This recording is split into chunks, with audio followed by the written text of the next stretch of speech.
Taylor guitars. Who are they and why do we carry them? It's all because of Taylor Swift.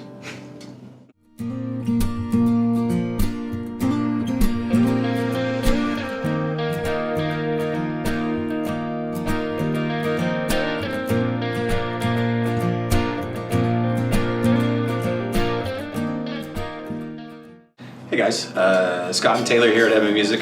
I'm Scott. I'm Taylor. And we were thinking about it. We actually, this is October 2025. It's our guitar month. Yeah, and we have a Taylor in-store event coming up on the 9th. So if you're in the Oklahoma City area, pop into Edmond Music. We've got a Taylor event coming up. These events are fun. We do them every chance we get. Basically, we have a factory rep coming in, and J.R. Robinson is our factory rep, and he spent some time with us talking about all things Taylor. So yeah, so if you're around, come check that out. But we figured it'd be a good opportunity for everybody not around the store to just talk about Taylor guitars. We've been Taylor dealers for a long time now, and who are they? Why do we sell them? Arguably one of our best-selling lines. Definitely. Yeah. We sell a lot of Taylor. A lot of reasons, and I'm a firm believer that there's not one guitar that does it all. I think that there's different brands that are great for different things. So I don't think you can have the whole world in one brand. No, and there are so many brands out there, and that's a good question. I think that some people might find interesting is like, why do certain shops carry certain brands but not others, or what's available? And like, I don't know.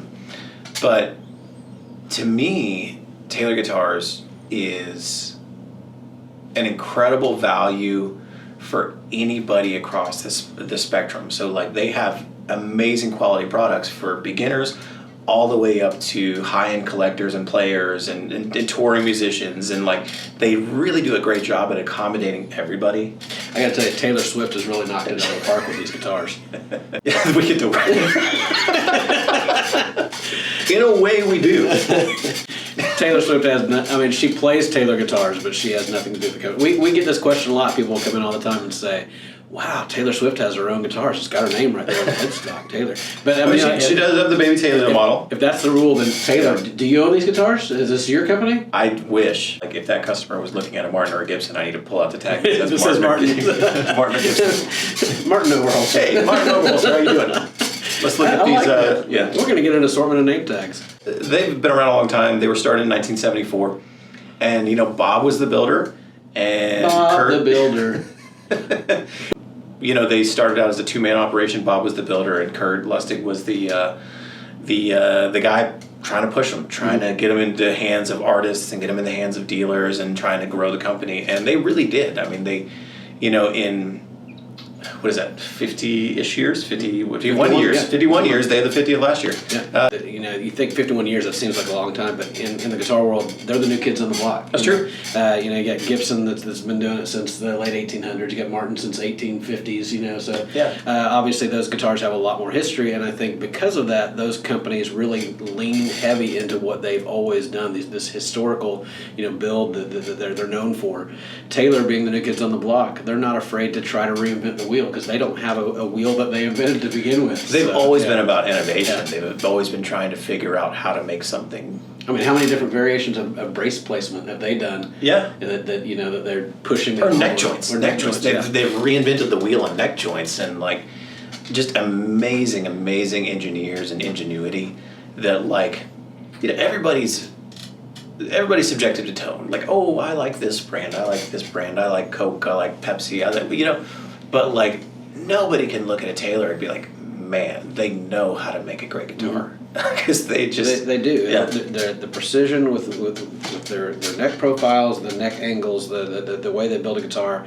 I mean, they're probably one of the most consistent brands out there as far as when you're getting a Taylor in your hands, it's gonna feel right. It's good. They've dialed it in so well.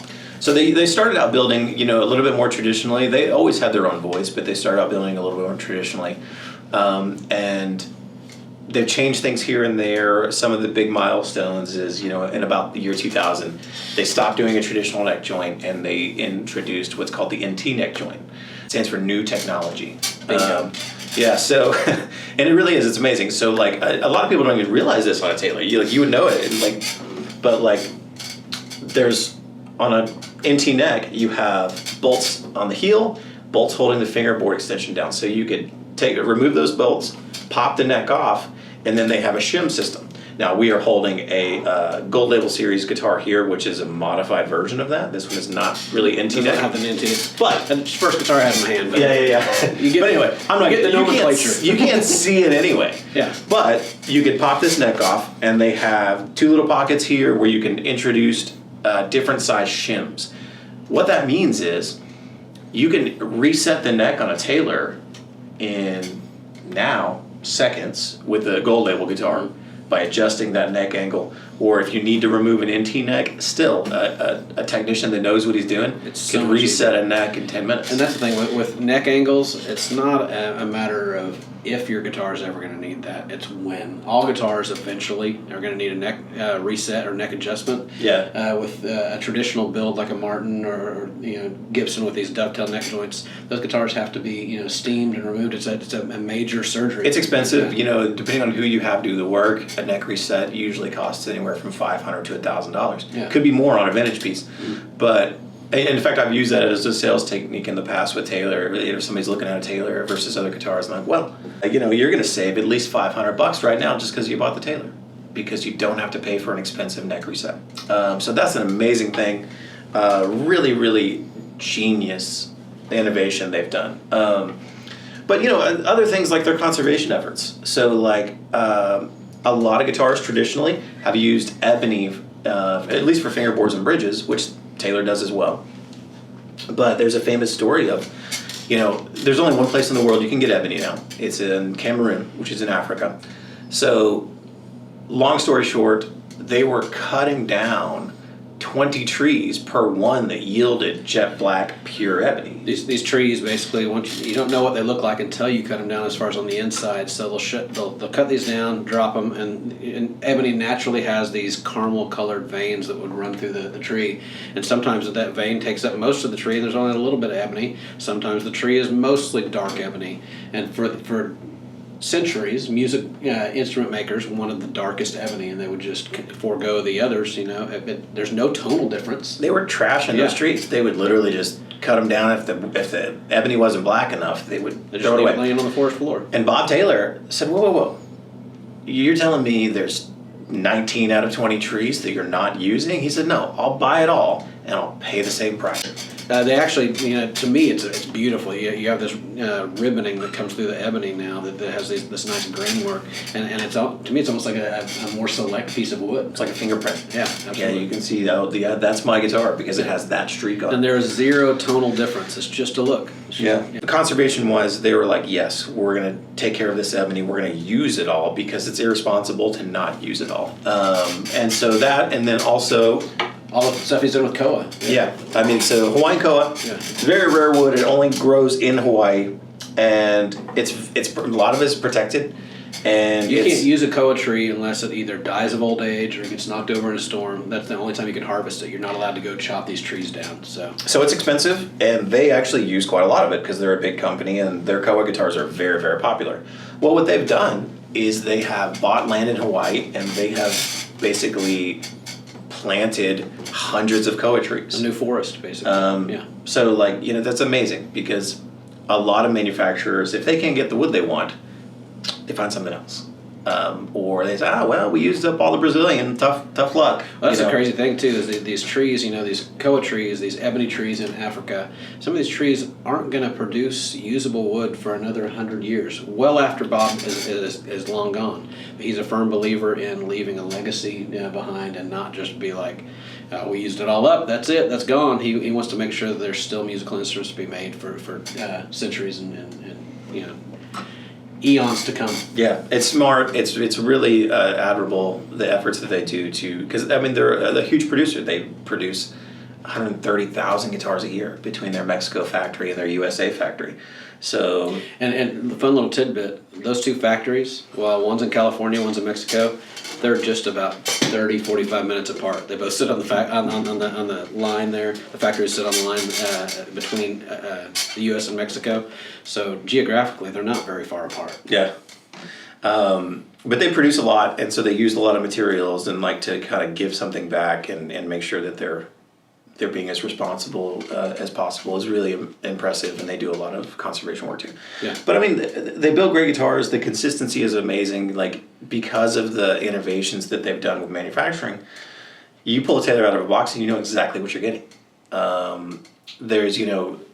There's not the thing of, I got to play 10 to find the one that has that sound. No. Because they really dial it in. That's even more so since Andy Powers has taken over. He invented the V-Class bracing. He made innovations. The most recent with the Gold Label series. He modified the neck joint, to where you don't have to remove that neck to reset it. So Andy has done a lot in the past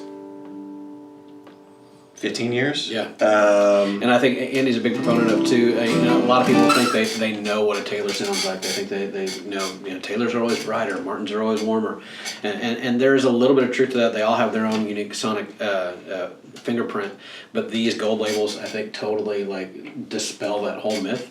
The Gold Label series in general, from the ground up, was built to not sound like a Taylor. I think and they sound a lot more like other makers. Well, and also. Even that, revoicing what is your signature sound successfully is incredible too. Because sometimes people don't like to monkey with stuff. No. Because if you figured out how to make guitars super consistently, yeah, and you start messing with the recipe, but it just shows the skill they have to be like, no, we can do this. We can modify a voicing, and we can still produce them super consistently. So it's really impressive. Yeah. They're amazing engineers, they're amazing manufacturers, and they really set the standard for consistency. So they're amazing guitars, and we love Taylor. We sell a lot of them. We do these events.